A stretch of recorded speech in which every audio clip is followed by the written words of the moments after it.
Hi, everybody, and happy weekend. Super excited to be back this week with another exciting episode of Jujutsu Kaisen. The plot thickens?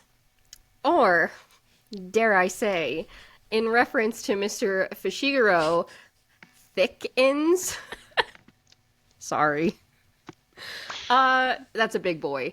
Anyway, excited to jump in and keep these good vibes going. I am joined, as always, by my friends, Bryan and Hannah. Hey, what's up, y'all? First off, as long as we're talking about Mr. Fushiguro, they did not need to zoom in on the lottery ticket in his crotch. I'm just gonna say that. They Yes, didn't they need to do did. Emily! What? that. I'll pass it to Am I Hannah. wrong?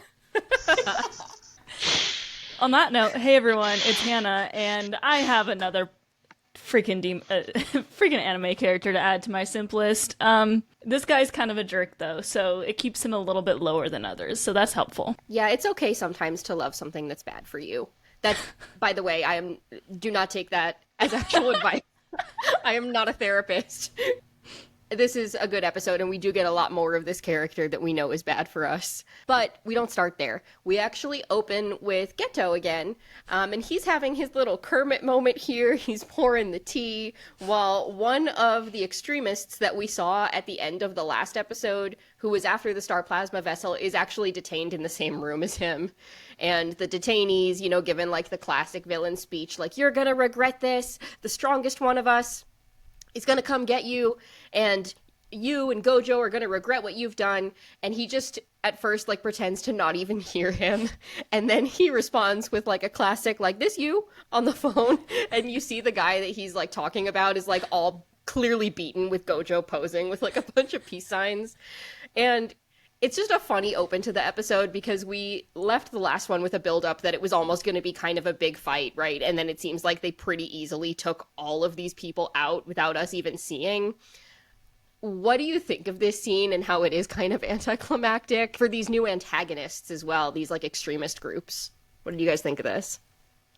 Well, I think it was obvious that Gojo and Geto were kind of going to overpower them. I was a little disappointed that we didn't get to see any of the fighting. It was just like before and after. Um, but it was hilarious. I was dying laughing. I usually am someone who's like, I'm not usually a huge fan of shows that, are present day, so we're using cell phones. I like to go back in time when technology's not quite as advanced, but something about him being like, "This you," with the phone, and Gojo with the peace signs, that was peak comedy. I loved it. And also, a side note, that cursed energy, whatever, that was like lick, lick, kiss, kiss, grossed me out. I was like, I couldn't even focus fully on what was happening because of how gross that situation was. I thought it was really nice to kind of see that. I think it really gives a characterization of how strong these two are. I think we kind of forget, and I think going back to the last episode, Gojo said we are the strongest, right? So that's just a further exemplification of that. Also, when he was making his tea, I'm pretty sure he was having passion tea, and he also added a cube of sugar to it. So he's definitely not a psychopath. We can confirm, because only black coffee drinkers are psychopaths. So keep that in mind. Black tea drinkers. That's right. Those of you out there, sorry, not sorry. That also goes for Black Air Force Ones, I believe. Anyway, I feel like Fushiguro would wear Black Air Force Ones. But yeah, it's like these poor antagonists like really don't even stand a chance so far. And we kind of knew that, because they were kind of like clowning on them even in the first episode. So obviously that fight kind of went down without a hitch. And while they're having this like easy defeat, we cut away to my problematic favorite, Mr. Fushiguro, who is seated and is gambling on a race. Now, we see him do this throughout the episode, and I think it's important to pay attention to what's happening in each of the races and who he's betting on, because there's a lot of foreshadowing happening here that I'm going to put a pin in, and we'll come back to that later. But he's sitting there, he's gambling. We saw at the end of the last episode that he was hired to take down the Star Plasma vessel, but he hasn't really lifted a finger yet, claiming that he knows that he can't take Gojo alone. And he can't take him head on, so he's put out a bounty to send some distractions to wear him and Geto down first. Is this smart, or do you think that the two boys are smarter and they're gonna figure it out? Oh, I mean, that's the only way you're going to be able to deal with it. Like, you're not 100% against Gojo. Like, you are at a disadvantage. So at that point, putting the distractions out there to hopefully take on, like, the beast as it's, like limping along is probably your best shot. While I think it's absolute BS and it's not honorable, I don't think Tanjiro would fight this way. I don't even think Zenitsu would fight this way, let's be real. But hey, that's my take on it. I think hopefully our boys are going to be smarter to figure out some things amiss. I mean, this is how Muzan would fight, let's be real. And it is how he does it most of the time. He sends pursuers after Tanjiro because he's scared of him. But, oh, Demon Slayer pointer. How many times do we bring up Demon Slayer when we talk about Jujutsu Kaisen? First of all, the whole foreshadowing note, Emily, this is, again, new territory for me since I haven't read the manga, and I was like, I should probably be paying attention to this, but the problem was I could not read fast enough with the subtitles, with, like, the placement of the race happening, and then, like, what was happening in the conversation. So I just gave up on the placement on the race. Do I need to go back and be reading those? I would say it could be worth it. I think Okay. it's going to be really interesting to... It may not come back for a little while. Okay. But who's he betting on? Who wins? Noted. All right. Interesting. Well, good to know. I do think he's being very smart. It's like Bryan said, not the honorable way to fight, but it is one way to do things. He very clearly states that he knows Gojo is stronger than him and that he can't take him on. So he's really having to think outside the box to make sure that he can take them on. So it makes sense. However, do I think the two boys are smarter? I don't know. I feel like we're definitely building up that they're extremely strong, and they are very smart, as we see later in this episode. However, I think at some point a shoe is going to drop in this short arc, and something is going to happen that kind of will humble them a little bit, personally. Maybe. I think both are fair assessments. We're gonna have I could be to totally wait wrong. and see. We're gonna have to wait and see. But clearly they are dealing with like a highly calculated approach by their opponent because he's barely done anything yet, and he wouldn't just get hired directly by some of these associations without having proven himself in some capacity. So, little bit of foreshadowing there as well. An interesting character for sure. But a quick additional question here. Shiyu, who's the representative that's communicating with Fushiguro, asks him how Megami is. And that is a very familiar name for everyone who has seen everything else so far, but not somebody that we've seen in this season. And then larger Fushiguro either pretends that he doesn't remember or he genuinely is like, who is that again? What do you think about this? We know that they share the same last name. This is one thing I've been spoiled on, so I know his relationship to Megami, but I won't say it just for those listening, because it obviously is going to be revealed at some point soon. I think he's pretending, because wasn't it right before they said that he is a sorcerer killer, right? Well, Megami would be pretty young at this point, though, so I don't know. I think he's pretending to not know, or to forget who he is. I don't think he's actually forgotten who he is, but that's just my anime-only guess. Yeah, that boy's a leer, as they say. Let's be real. Like we kind of established this in the last episode, right? The large sorcerer families are the Zenin family, the Satoru family, the Fushiguro family, right? So you're not going to be in one of these big sorcerer families and not know who else is a part of the clan. Like that just doesn't make sense. So there's clearly something amiss. Maybe he is, the bad guy of the family. You never can know with each anime character, but we got to find out. I'm sure he'll tell us in his own way. I think so too, and I'm interested to see how and when any of our main characters that we know and adore that are in the present day of this happening may come into play again as we go through the past here a little bit more. But so we're done here with Fushiguro for a minute. As we cut back to Gojo and Geto, we see the star plasma vessel, or we should probably call her by her human name now as we learn it. Her name is Riko, and she wakes up in Gojo's arms and gives him a good beating, which I thought was hilarious because he does not usually get that kind of reaction from women. And, she kind of launches, into her monologue, even once she realizes who they are, about how she feels about this assimilation process that she's going to have to go through for Tengen-sama. What do you think about this new fiery character and her introduction now that she's awake? I love her. I mean, she's the only one who can get away with doing it as Gojo. And I mean, let's be real. I think he definitely needs it. That arrogance needs to come down a little bit. But I like her so much already just by seeing the way that she responds and that the way that she carries herself in these small interactions. Because, of course, right, this assimilation process means that she's giving up her consciousness or, her consciousness is essentially dying. So, to be able to at least lash out in your final moments, it's brave. I like it. Yeah, I was surprised that she was so fiery. I, from the last episode, was expecting her to be a bit more just like chill and just kind of accepting of her fate, but she seems to be someone who's very full of life and still wants to live life. She was stating very passionately that she was going to live on, that he was, she was going to become him, but he was going to become her, and her thoughts and her heart was going to continue on. And we'll see if that's actually true or not, but I love that she reacted the way she did with Gojo. I agree with Bryan. I think he needed a little bit of that because he's very, very cocky now. We know that he continues to be cocky in the future, but I think he is going to lose some of that based off of what I remember from season 1. So maybe Rico is part of the reason why he gets a little bit of humbling. She's an interesting character. I'm excited to see more from her. I think those are also completely fair assessments. I like her a lot. She is definitely different than what I was expecting, although her opinion of the matter also surprised me a little bit in that she seems like very eager for the opportunity. She's like, you normies wouldn't understand. Like, this is like a huge privilege to be chosen for something like this, even though it means like the end of Rico the way that she currently exists. She seems okay with it. She seems like she's consented to the whole thing.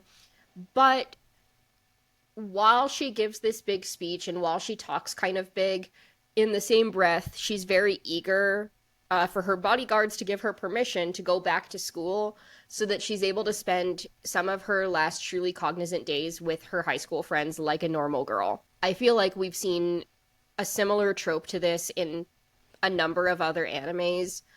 But what do you think about like this character in particular, and then also characters who are coming of age and barely get chances to just be normal kids? I think she's very aware that she doesn't have much time left to be a kid, and that's why she was so eager to go to school and hang out with her friends. I think, she's very eager to do the thing with Tengen-sama, but she's also probably deep down, she knows that her life is never going to be the same if she even knows of her existence at this point. And she's holding on to those friendships. I think she's cherishing them very much based off of how she acts. And this is a very common trope in anime. I feel like every single like shonen anime that I've ever watched, most of the cast is kids, and none of them are getting to be kids. They're having to grow up super, super quickly to face whatever challenges they're being faced with, whether that be demons or titans or saving the world. Like even if you look at Gojo and Geto, like they're in high school right now, so they're probably still, I mean, I know school in Japan is different than here, but they're teenagers, and Gojo has the weight of being like the strongest on his shoulders, and I think that's why he has Geto, because Geto at this point is able to take that on with him so that they can be kids together. But it's a very common trope, especially in shonen anime. It's really tough to watch these kids just only get small moments of actually just being kids and having a good time, and it makes me very emotional. I'm like, can we let kids be kids at some point, please? No. Absolutely That can't happen. Not in these stories. Not in anime. Yeah, definitely. I feel like kind of this part kind of reminds me about Takamichi in Tokyo Revengers, because he is going back, while a very selfish reason for him to take on his own journey. I think it's very similar because Rico still is doing this out of selfishness, right? She thinks that this is an honor, and she thinks that this is something that's important to do for the world, and I think that there is a little bit of self-interest in that. So I definitely think that watching these moments of people essentially growing up too fast is difficult, but also I think when does it happen, right? There has to be a point in which sometimes people lose their innocence, and while it's really sad to see, unfortunately, sometimes just the earliest of ages get the hardest of lessons. 100%. I do think that that is, like both of you have said, a very key trope in so many different shows, and especially in anime. The one that actually came to mind first for me was To Your Eternity, which is, I don't know if it's like as popular as some of the others, and admittedly I've kind of fallen off with the second season and I need to catch back up. But the first season like really sat with me for a long time because there are a number of different characters who experience this, but the first is a really, really little girl that is chosen kind of for something that will cause her to like lose herself in a similar way, and it's like her reaction is just like a small kid to it is like heartbreaking as the viewer, because you just want the chance for them to like be able to do that. And maybe we feel a little bit more separation when it's a slightly older child like this one. She is still a child. I don't know, there's something like really, really melancholy about it, even if she feels like it's okay, if she truly feels that way. But she's resigned to her fate, so there's only so much that Geto and Gojo can even really do at this point, aside from their job. Which is what they're going to do. They follow her to the school so that she can, live out these last couple days the way that she wants to. And at the school, Geto encounters a curse user who actually manipulates a similar cursed energy to the one that he uses. But Geto is able to take him down pretty easily. We see like a cool sequence in this school hallway. And then we see from the POV of the antagonist that there's like a scene with him and like his corgi, and he's like, I thought you died 50 years ago. And it takes him a moment to realize that this is like his life flashing before his eyes and like lingering on one moment in particular. Do you think that this life flashing before his eyes is like just happening for him, or is this part of Geto's curse technique so that maybe his victims don't suffer? If you think it's part of his technique, do you think he's a little bit of a softie? Oh yeah. I think it comes back to the opening a minute and a half that we talked about in the last episode, right? His curse technique talks about how, absorbing it tastes like the rag comparison, and I think he doesn't want anyone else to have these experiences. While he understands that he's quote unquote the good guy in this situation, the bad guy doesn't deserve the additional pain on top of being corrected for their wrongs in this moment. And so I think part of it is like hoping that they find some happiness before they leave this earth. Yeah, and it continues to pique my interest.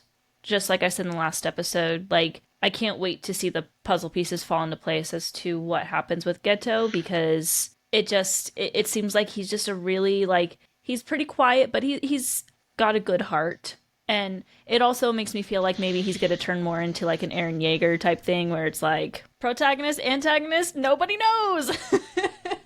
I guess that's a spoiler for Attack on Titan season 4, but No, it's not. Not Season 4 has been coming out for 10 years now. So. Exactly. Yeah. Season 4 has been coming out for infinity. It's just never ending. It's the Mugen season. But I think he is giving that person an opportunity to share a memory of their life that means a lot to them. But also I feel like it kind of sidetracked the guy because he was jumping in on him, and that kind of allowed Geto to get the upper hand on the fight. So maybe it's just part of his curse technique and he uses it to manipulate his people. Who knows? I'm still figuring that one out too. I just don't know what's happening. We're gonna find out. Something that JJK does really, really well is all of this like foreshadowing, and I think like the build up to the climaxes are always worth it in this show. And I'm great. Well, it's hard for me to say because obviously we haven't seen the show yet. I'm talking about the manga, but I have every confidence that the show is going to do it really well because the season's off to a great start. So getting to see Geto's curse technique in this way is really cool, especially so early into the season. But he doesn't end up killing this guy because he wants to get some information out of him. And he's asking like essentially what's going on with Rico. Geto is able to get the cursed user to confess, and this is when he discovers that there actually is this bounty on Rico's head, so all these people are going to be swarming them to try to collect this bounty, right? So he calls to try to communicate this to Gojo, who is currently dealing with another cursed user on his end that can create viable clones of himself, so he's kind of going through it over there as well. But this is where we really get to see Gojo shine for the first time this season, and we get to see some of his curse technique as well. We know from the future that he's the strongest, but this is set in the past, and he is still very young. So what do you think of his infinity technique and his limitless demonstration here? How does it compare to how polished we know it is by the time that we're in season 1? I think it's one of the reasons why I think he's going to get humbled in this arc, because it's clearly not fully developed yet, which is fine. He's a student. That means things aren't developed yet. Like, he's still learning. He's still growing. But he was still very, like, I loved how he was like, Akka, like the red, whatever. And then it didn't really work. And he was like, I failed. Just like laughing at himself. At least he doesn't have to take himself super seriously either, I feel like most people, when they fail like that in the face of an enemy, like an actual enemy, they'd be like, like freaking out. And he's just like, nah. It's still very strong. It's still, surprising to the enemy. It's surprising to Rico. So it still is clearly very, very strong. It just needs some work. I look forward to seeing that develop, maybe, if we get to see it develop more. I think it's really tough, right? Because at the end of season 1, we see his curse technique destroy what looks like to be like 2 miles of forest, right? And it's purple. So we know that there are 2 things from that, right? First off, being able to just release it first, right? There's the issue there, but also the colors. There has to be a difference with the power level in that, right? Because we've seen anime blasts, right? We know Kamehameha Kaioken X2538 is different from the original. So there's that too. So with that being said, right, we know that Gojo is still demonstrating this cockiness that he definitely needs to take a step back on, but still, I think it talks about how the problem is that knows he's the strongest, but does he have the consistency to execute on it? That's where the question lies, and I think that's where he still needs the refinement.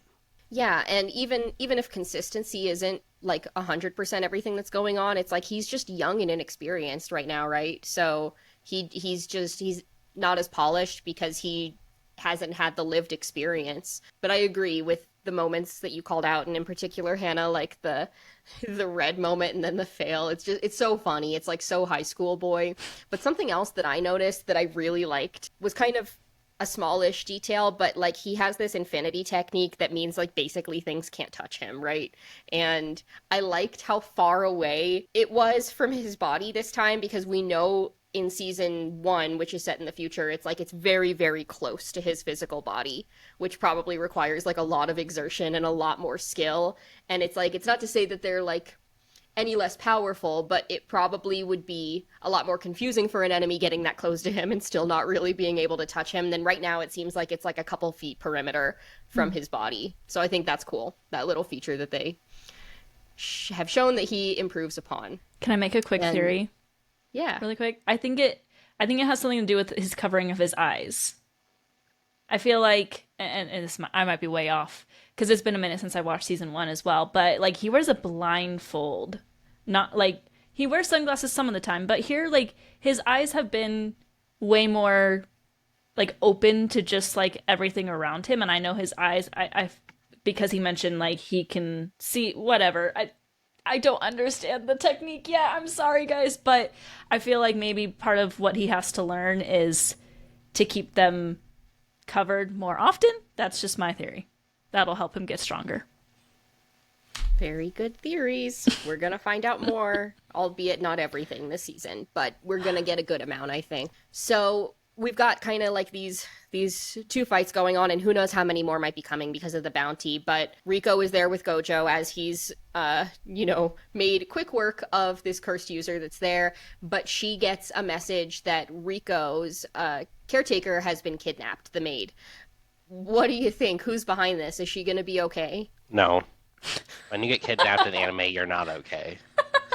We watched Johnny finally finished Death Note last night, and it was Takada-san who was kidnapped. She was not okay.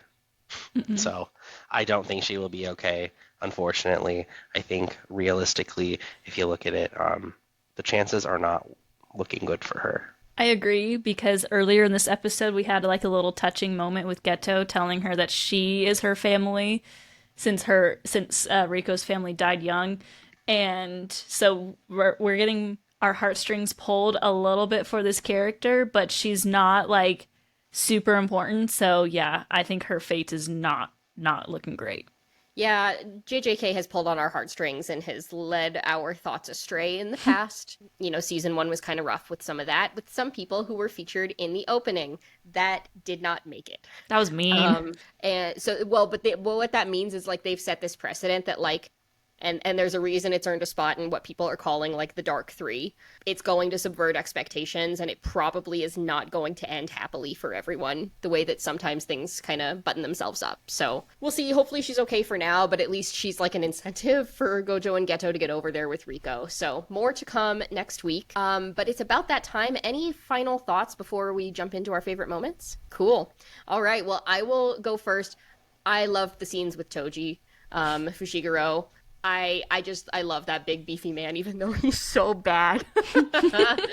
I am so excited to see more of him, and he hasn't even really entered the game yet, and I think that he probably will in the next episode. I'm hoping that my guesstimate is correct, but I think we're going to see some intense stuff next week, and I'm really looking forward to it. But I really liked him kind of being goofy as well. It's like he's clearly not a good gambler, but he is gambling, and it seems to turn a little bit better for him by the last one in the restaurant, and I liked him, like, intimidating the shop owner or whoever that was. He breaks the bowl of ramen, he, like, doesn't finish his food.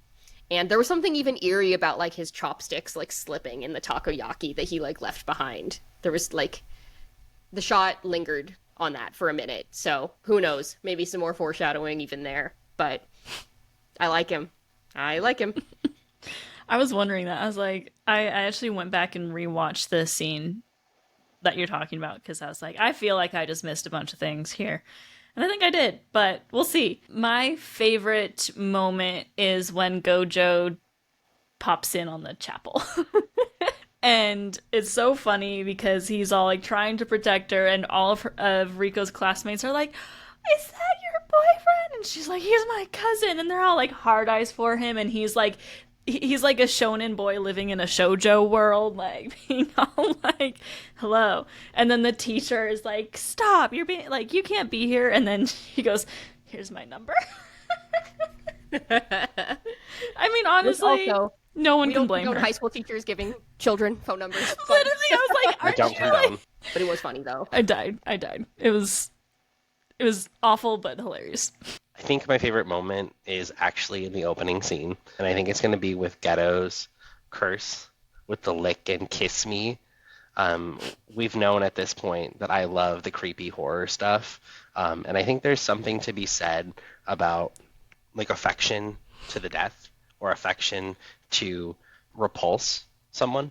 I think it's a really interesting play on how, we've discussed that Geto might be a little bit of a softie, but we also haven't discussed the desire of Geto, or I guess the desires of these characters and the desire of curses as well. Is there a correlation between, his emotional heartstrings and possibly this theory we've developed of giving his, victims a moment before their death and the, affection of a curse that he might use against someone? Or is there a correlation to their most needed emotion and what the curse comes out as? Who knows? Excited to see more of all of these new and old but new to us in this current state characters, and I think we're in for a big one next week if I'm correct. So we're gonna see. But until then, all we have left is this week's Taisho era secret. So this week's secret that I read on the internet, and that could or could not be true, is that allegedly Sukuna's fingers taste like soap when Yuji eats them. So I read this recently, and it seems to be kind of a small fact, but I guess that makes them a little bit more palatable than what I imagined when I saw those nasty things. Cleaning his mouth out with soap for real. Takes me back to my childhood. Literally. but I get, yeah, that's not as bad as I thought. I thought they were going to taste like mummy fingers, to be honest, which, you know, not to say that I know what that tastes like, but Tell us about curious. your long experience with tasting mummy fingers, Emily. So I don't know, but I guess this is a secondary Taisho era secret, is that the reason that there are so few mummies left in the world is because Victorian people in England used to purchase them, and they would actually have mummy eating parties because they thought that there were like health benefits, and that's why they are considered kind of rare and elusive. So that's kind of disgusting, but maybe they would know better than me. That is true. You can Google it. Yes, we'll have to pull a Takamichi and go back in time to find out. I'll probably skip that one. Thank you though anyway. Asha, where are you? All right, guys. On that note, we will see you next week. Thank you so much again for joining us. And if you've enjoyed what you've heard today, please don't forget to follow us on TikTok and Instagram at Hashira Half Hour, and you can follow us on Twitter as well at Hashira Half. We are on YouTube with the podcast, and of course, all of your favorite podcast outlets to listen to this like you are right now. We love to hear from you, so please leave a comment on the podcast or on any of our videos about what you liked, maybe a question you'd like answered, or some predictions that you might have about the future of this season. Until then, that's all we have, so we will see you next week. Umai. Umai. Umai!